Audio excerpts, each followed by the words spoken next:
नमस्कार दोस्तों, हमारा नाम है घनश्याम मुलानी और आप देख रहे हैं विश्व भारती यूट्यूब चैनल। विश्व भारती यूट्यूब चैनल में आप सभी का बहुत बहुत स्वागत है। दोस्तों, पिछले महीने 21 जून 2022 से लेके अब तक यानी आज 7 जुलाई 2022 है, काफी सारी घटनाएं महाराष्ट्र के राजनीति में हो चुकी हैं और तब से लेके यानी 21 जून से लेकर के आज 7 जुलाई तक बहुत सारे ऐसे धक्के लगे हैं महाराष्ट्र की राजनीति में, बड़े अजीबोगरीब। यानी 21 जून से ये देखा जा रहा था कि किस तरह से महाराष्ट्र की सरकार गिरने जा रही है।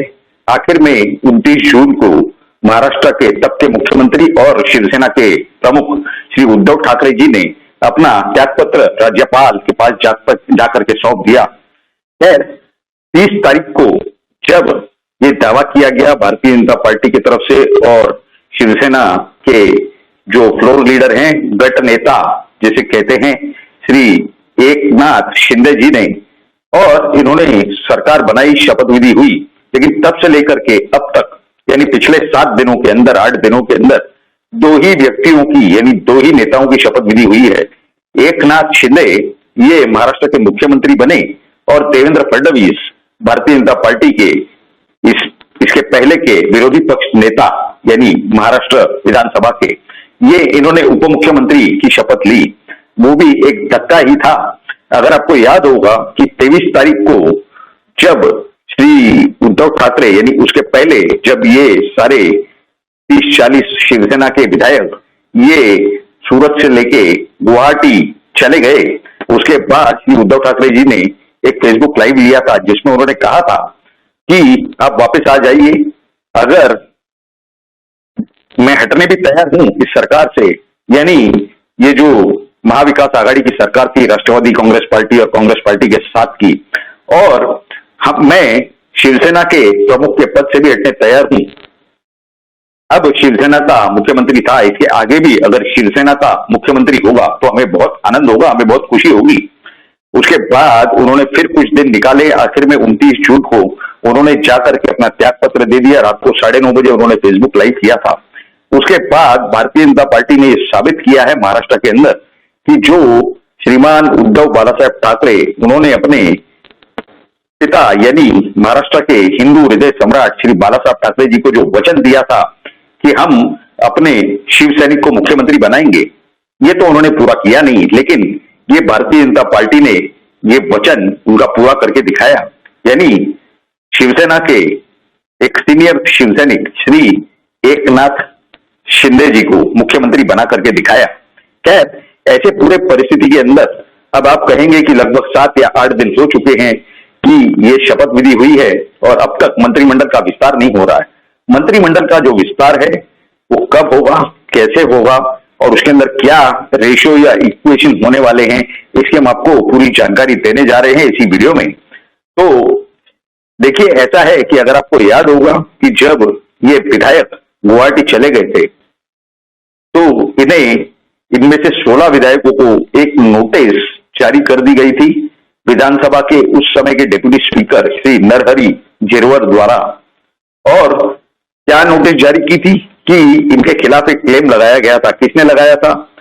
जो सुनील प्रभु नाम के नए इनके गट नेता बनाए गए थे पार्टी द्वारा, पार्टी के अध्यक्ष द्वारा यानी उद्धव ठाकरे द्वारा, और एक नए उनके चीफ व्हिप भी बना दिए गए थे। यानी 16 लोगों के विधायकों की एक बैठक बुला करके इन्होंने सब बदल दिया, जबकि 2/3 विधायक वहां उपस्थिति नहीं थे। तो क्या ये गैरकानूनी है या नहीं है इसका पता नहीं, लेकिन एकनाथ शिंदे के साथ जो विधायक थे उसमें से 16 विधायकों के खिलाफ डिस्क्वालिफिकेशन की नोटिस निकाली गई थी। उस पर भी हम आएंगे, लेकिन आपको यह बता दें कि जो कुछ बातें सामने आ रही है उससे विश्वसनीय सूत्रों से यह जानकारी मिल रही है कि जब कभी अगर इस सरकार के मंत्रिमंडल का विस्तार होगा तो उसमें लगभग 12 से 13 मंत्री ये शिवसेना से होंगे। यानी एकनाथ शिंदे की जो शिवसेना है ये है वही ओरिजिनल शिवसेना। इसके सिवा लगभग 28 से 29 विधायक मंत्री बनेंगे भारतीय जनता पार्टी से। और यह भी बताया जा रहा है कि गृह मंत्रालय हो या मिनिस्ट्री ऑफ फाइनेंस हो यानी वित्त मंत्रालय या फिर रेवेन्यू जैसे मराठी भाषा में महसूल कहा जाता है, ये भारतीय जनता पार्टी के पास इस तरह के कुछ महत्वपूर्ण खाते या विभाग रहेंगे उनके मंत्रियों के पास। अब हम आते हैं मूल मुद्दे पर कि ये क्यों इतना जो डिले है, जो समय लग रहा है, ये इसी वजह से लग रहा है कि ये सब होने के बाद में यानी डिस्क्वालिफिकेशन की नोटिस के बाद में इन्हें डिस्क्वालिफिकेशन नोटिस के अंदर सिर्फ 48 घंटों का यानी 48 आवर्स यानी 2 दिनों की मोहलत दी गई थी, समय दिया गया था कि जवाब दिया जाए, वरना इनके खिलाफ डिस्क्वालिफिकेशन की प्रोसीडिंग आगे बढ़ाई जाती। इस नोटिस के खिलाफ इन्होंने सम्मानीय सर्वोच्च न्यायालय में गुहार लगाई और न्याय मांगा कि भारत के जो संविधान के तहत जो कानून है, जो नियम है, उसके तहत इन्हें कम से कम 2 हफ्ते या 15 दिन की मोहलत या समय मिलना चाहिए था, जिसे सही करार दिया सम्मानीय सर्वोच्च न्यायालय ने। और उसके बाद उस विषय पर तारीख अगली तय की गई है 11 जुलाई को। यानी इनका ये चीफ विप जो पार्टी ने बनाया, जो गठ नेता जो पार्टी ने बनाया नया, यानी जो बदले गए, ये बदलाव जिस तरीके से लाया गया ये सही है या गलत, इसके ऊपर फैसला होने जा रहा है, इसके ऊपर की सुनवाई होगी। लेकिन इसी दौरान आपको मालूम होगा कि अब तक ये सरकार बदल चुकी और एकनाथ शिंदे जो ग्रुप है, जो विधायकों का समूह है, जिसमें लगभग 40 विधायक बताए जा रहे हैं, ये आपस में 2/3 से भी ज्यादा विधायक है। शिवसेना के 56 विधायक चुन के आए थे 2019 में। और कौन से हिसाब से चुन के आए थे? उन्होंने भारतीय जनता पार्टी के साथ मिलकर के सरकार बनाने का जो योजना जनता के सामने रखी थी, उसके बाद भारतीय जनता पार्टी और शिवसेना को मिला करके जनादेश इन्हें प्राप्त हुआ था जनता से सरकार बनाने का।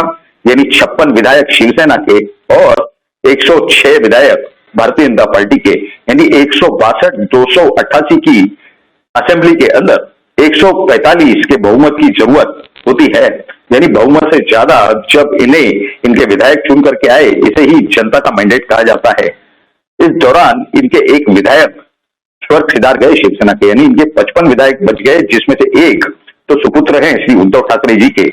यानी बाकी जो 54 विधायक हैं उसमें से 40 विधायक ये एकनाथ शिंदे जी के ग्रुप में हैं।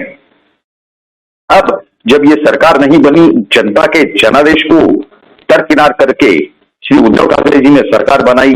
उनके साथ जिनके खिलाफ उन्होंने चुनाव लड़ा था, यानी राष्ट्रवादी कांग्रेस पार्टी और कांग्रेस पार्टी, इसे जनता बड़ी नाराज चल रही थी।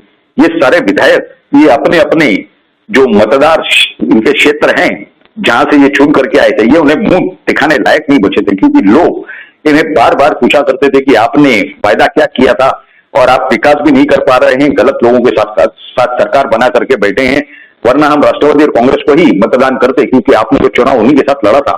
अब विकास क्यों नहीं कर पा रहे थे? क्योंकि इनके जो जो मतदार संघ है, मतदार क्षेत्र है, वहां उस जिले के, यानी लगभग हर जिले में 6 मतदार क्षेत्र होते हैं, जहां पर 6 में से 4 भी शिवसेना के विधायक है। तो वहां पर भी जो वहां के गार्डियन मिनिस्टर यानी पालक मंत्री ये राष्ट्रवादी कांग्रेस पार्टी के थे।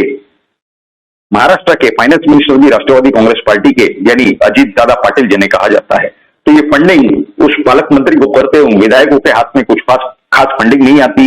वहां के जो विकास के कामों का उद्घाटन वहां के पालक मंत्री यानी राष्ट्रवादी कांग्रेस पार्टी के नेता आकर के करते, तो जनता इनसे अच्छी खासी नाराज थी। इस वजह से इन्होंने ये जो उठाव किया, ये जो एजिटेशन किया अपने पार्टी के अंदर, ये इसी वजह से किया, क्योंकि नहीं तो 2 सवा 2 साल 2.5 साल बाद जब भी चुनाव है महाराष्ट्र विधानसभा के, तो ये मुंह दिखाने के लायक नहीं थे और इन्हें ना ही पार्टी टिकट देती, और अगर इन्हें टिकट भी मिलता किसी को तो जनता उन्हें बुरी तरह से हरा देती। यानी इनका पूरा राजनीतिक भविष्य ये खत्म होने को था। पार्टी का नाम और अपनी छवि दोनों ही सुधारने के लिए इन्होंने ये पूरा किया कराया, यानी जो भी किया वो अच्छा किया पॉजिटिव एंगल से। इनका ये कहना है कि चाहे संजय राउत हो, विश्व प्रवक्ता संजय राउत हो, या फिर और कई सारे नेता हैं जो एक कोटरी, एक लॉबी बना करके श्री उद्धव ठाकरे जी को घेरे हुए हैं। अगर आपको याद होगा तो इसी तरह के कुछ भाषण में जानकारी श्री राज ठाकरे जी ने भी दी थी 2006, 2007, 2008 के दौरान, जब उन्होंने महाराष्ट्र नवनिर्माण सेना का गठन किया था, एक नई पार्टी का। तो ये सब परिस्थिति के अंदर इनके पास और कोई रास्ता नहीं था और इस वजह से ये सरकार आई। अब जबकि राहुल नार्वेकर नाम के नेता हैं, कोलाबा विधानसभा क्षेत्र से मुंबई के भारतीय जनता पार्टी के विधायक हैं।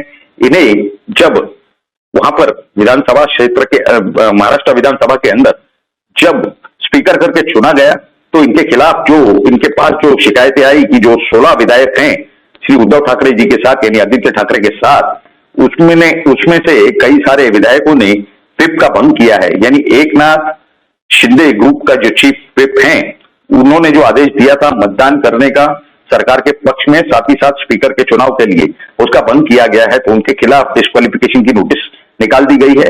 जब राज्यपाल जी ने एक आदेश दिया था सरकार गठन करके और उन्हें अपना विश्वासदर्शक प्रस्ताव सिद्ध करने का विधानसभा के फ्लोर पर, उसे भी चैलेंज किया गया सुप्रीम कोर्ट में। ये जो 16 या 15 विधायकों को नोटिस दिया गया है, इसे भी उद्धव सरकार के ग्रुप ने सम्मानीय सर्वोच्च न्यायालय में चैलेंज किया है। अब ये पूरे सारे के सारे रिट पिटीशन, यानी ये लगभग 4 या 5 ये रिट पिटीशन सुप्रीम कोर्ट के सामने है। आने वाले 11 जुलाई को इस पर सुनवाई होने जा रही है। इसमें जब सुप्रीम कोर्ट यानी सम्मानीय सर्वोच्च न्यायालय ये तय कर देंगे कि कौन से गठनेता जो हैं वो लीगल हैं यानी कानूनी हैं, जिनके पास 2/3 बहुमत है पार्टी के विधायकों का 10th शेड्यूल के हिसाब से, क्या उन्हें रिकॉग्निशन मिलनी चाहिए जो कि स्पीकर ने कानूनी ढंग से किया है, या फिर जो श्री उद्धव ठाकरे जी ने जिन्हें नियुक्त किया गठन नेता और चीफ व्हिप करके, वो सही है? क्योंकि हमारे भारतीय संविधान के अनुसार प्रतिनिधित्व को ही महत्व है और प्रतिनिधित्व के लिए ही ये लोग चुने जाते हैं। ये जो लोग चुन करके आए हैं आम जनता में से, इसे ही अपनी प्रतिनिधित्व जनता का माना जाता है। और उस हिसाब से अगर आप सोचेंगे तो विधायकों की जब बैठक होती है उसमें जो ये अपना फ्लोर लीडर यानी गठन नेता चुनते हैं, उसे ही पार्टी के अध्यक्ष ने मान्यता देनी चाहिए।